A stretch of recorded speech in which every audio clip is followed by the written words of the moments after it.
¿Cuál es tu opinión a estas críticas que estamos recibiendo y son válidas, las queremos escuchar, de que esto es un elemento propagandista que no muestran toda la verdad los periodistas de Cuatro? Bueno, creo que Estados Unidos no tiene ningún afán de meterse en la contienda entre Colombia y Venezuela. Pero ante todo quiero decir que esta situación es bastante complicada. Primero, creo que no hay ninguna duda de que las FARC de Colombia mantienen una presencia bastante fuerte en Venezuela. Se dice que hay 1.500 hombres, puede ser la quinta o la sexta parte de la FARC. Tampoco hay duda de que la fuerza pública venezolana no hace mucho para combatir a la presencia de la FARC o de narcotraficantes o de paramilitares o cualquier otro grupo que se encuentra al lado venezolano. Mire, el grupo periodístico que hizo ese documental fue a Guasdualito. Guasdualito es una zona muy complicada y queda enfrente del río Arauca, del departamento colombiano de Arauca. Arauca, a pesar de una fuerte presencia militar colombiana de la 18ª Brigada, sigue siendo una de las zonas más complicadas de toda Colombia. En los últimos 4 años, las FARC y el ELN, dos grupos guerrilleros de izquierda, han tenido una guerra interna entre sí mismos que ha cobrado casi 1.000 vidas en los últimos 4 años. Es decir, hay un descontrol y hay poco que puede hacer una fuerza pública tan débil y desmoralizada como se vio el venezolano en su lado de la frontera. Cuarta, no entiendo exactamente cómo beneficiaría Hugo Chávez de aliarse con las FARC. Las FARC en Venezuela, las FARC en Colombia son un grupo muy debilitado, muy golpeado y con una popularidad bajísima, odiado en casi toda Colombia. No queda claro por qué Chávez se aliaría con ellos. Entonces, bajo esa complejidad, tiene sentido que Juan Manuel Santos buscaría estrecharle la mano a Chávez en el inicio de su gobierno y tiene sentido para Estados Unidos reconocer que la situación es fluida, es compleja y hay que apoyar los esfuerzos diplomáticos de Señor Isaacson, otro punto que también quiero participar acá nuestros televidentes en esto, es realmente importante que ellos también opinen. Un gran número de ellos dicen, ¿por qué acusa tanto Colombia sobre que Venezuela no puede controlar la guerrilla cuando el gobierno colombiano en sí no puede controlar la guerrilla que está en su territorio? Es una opinión válida, no es así, porque Colombia no puede controlar indudablemente, aunque avanzaron muchísimo los últimos años, siguen habiendo focos guerrilleros. Bueno, la respuesta es más o menos que la respuesta que dan los que apoyan la posición colombiana es que Colombia no ha podido combatir la guerrilla porque han pasado por la frontera. Pero el hecho sigue siendo, para Venezuela, su mejor defensa ante las acusaciones de Colombia es una defensa que uno no va a escuchar a sus diplomáticos hacer porque es vergonzoso, pero es admitir que no tienen control de su territorio y la fuerza pública venezolana simplemente escoge no combatir en vez de verse metido en una lucha aún más violenta. Andrés, me da la impresión que quieres comentar algo, agregar algo sobre este tema. ¿Me equivoco? Carlos, yo soy un poquito más escéptico sobre cómo va a terminar todo este idilio que recién empieza entre el presidente Santos y el presidente Uribe. Ojalá, por supuesto, que funcione. Colombia lo necesita, Venezuela lo necesita, sería buenísimo. Pero soy un poco escéptico por 2 motivos, Carlos. Primero, por el factor humano. El presidente Santos me dijo en una reciente entrevista que el presidente Chávez y yo somos como el agua y el aceite. Después completó, por supuesto, diciendo que, sin embargo, tenemos que hermanarnos, etcétera, etcétera. Pero es una realidad. Son hombres que vienen de fracciones políticas muy diferentes, historias muy diferentes, gustos políticos muy diferentes. Y a la larga el factor humano va a ser el que va a prevalecer, lamentablemente. En segundo lugar, los opositores de Chávez en Venezuela dicen, y hay evidencias de que hay algo de eso, de que el presidente Chávez necesita la confrontación. El presidente Chávez no puede mantenerse en el poder con el petróleo, los precios que están, sin una confrontación que le permita erigirse en el salvador de la patria y tomar medidas que muchos de sus opositores consideran antidemocráticas.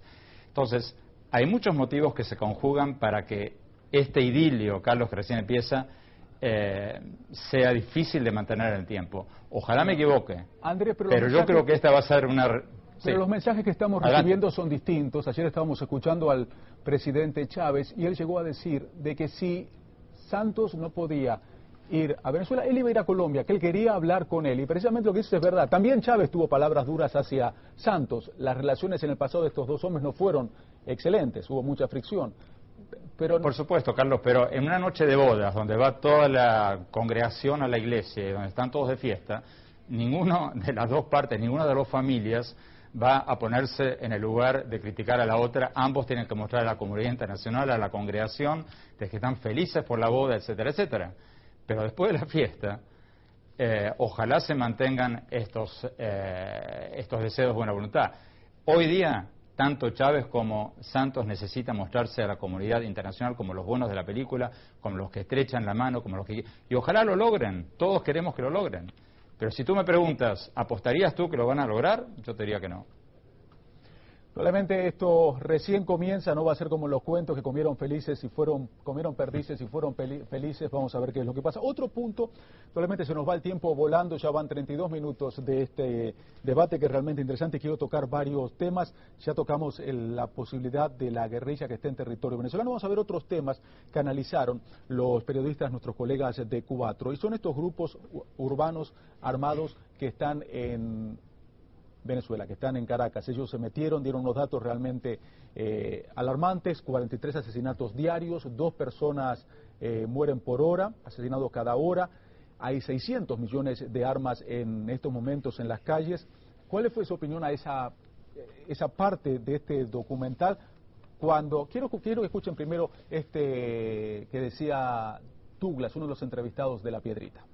Chávez por la vía democrática no lo va a quitar nadie, porque nosotros el pueblo lo queremos a él, y por la vía democrática atraer los votos. Pero sepa la derecha, sepa el imperio, que no importa que hayamos elegido a nuestro comandante a traer los votos, pero si tenemos que defender a través de las armas, lo vamos a hacer patria muerte, sin dudarlo, sin vacilación de ninguna índole. Fueron declaraciones realmente fuertes y sobre todo que está viviendo un clima electoral. Venezuela tiene elecciones ahora en septiembre. ¿Qué piensan de estas declaraciones de este joven? Empecemos con cuál fue el último que habló, Carlos Alberto Montanero. Sí, bueno, yo creo que hay una política deliberada del gobierno venezolano de estimular la presencia de estos grupos, porque estos grupos sirven para intimidar a la sociedad venezolana, para obligarla a obedecer. Y además, también esto refleja el temor de Chávez a las propias instituciones, las pocas que quedan de la República convencional venezolana. Ese ejército que él no controla del todo, fuerzas policíacas que no controla del todo, y entonces va organizando grupos paralelos que sirven para decirle a cualquiera de la sociedad venezolana: el que se mueva puede ser liquidado, y al mismo tiempo como una fuerza de choque en caso de que se produzca algún tipo de insubordinación dentro del ejército o la policía. Así que yo creo que ahí no estamos en presencia de unos grupos de espontáneos. Los grupos espontáneos no tienen dinero para comprar armas, salvo que se dediquen al narcotráfico o a la extorsión, no tienen dinero para organizarse, para vivir de lo que viven, que es de convertirse en, como dicen en Estados Unidos, en vigilantes, pero de la causa chavista. Así que para Chávez esto es un instrumento en la lucha por mantenerse en el poder. Eso que dijo ese joven que dice que aquí, si por la vía democrática lo elegimos y no vamos a, de ninguna manera va a perder el poder, esa es la actitud de su grupo, desde Lina Ron hasta este joven que apareció aquí, y todos, porque la vía democrática no es otra cosa que un camino para llegar al poder. Una vez que se instalan en el poder, ya eso ellos quieren que sea irreversible. Y precisamente él decía exactamente de lo mismo, Douglas, el nombre del joven si tenemos que defenderlo a través de las armas, lo vamos a hacer. Y en otra parte de este documental, Lina Ron, tal vez la conocen ustedes y también nuestra audiencia en Latinoamérica, ella fue la que lideró un ataque contra Globovisión, mostrábamos cuando sucedió ese incidente en el pasado. Ella decía: nos espera 50 años de chavismo. ¿Puede suceder esto, por ejemplo, como en Argentina, de la figura de Perón, Juan Domingo Perón, se formó el partido peronista? De la figura de Chávez, ¿se podría formar un partido, señor Michael Shifter? Bueno, yo creo que Chávez, la comparación con Perón creo que tiene mucho mérito. Yo creo que hay una enorme conexión, compromiso emocional con Chávez, y creo que si pase lo que pase en Venezuela, creo que el chavismo va a seguir, y creo que cualquier otro gobierno político en Venezuela tiene que buscar la fórmula para existir y relacionarse con sectores de chavismo. Esto no va a desaparecer, es parte del terreno social, político de Venezuela, y creo que hay que aceptarlo, hay que aprender cómo relacionarse con ese sector. Los escenarios en Venezuela no están claros.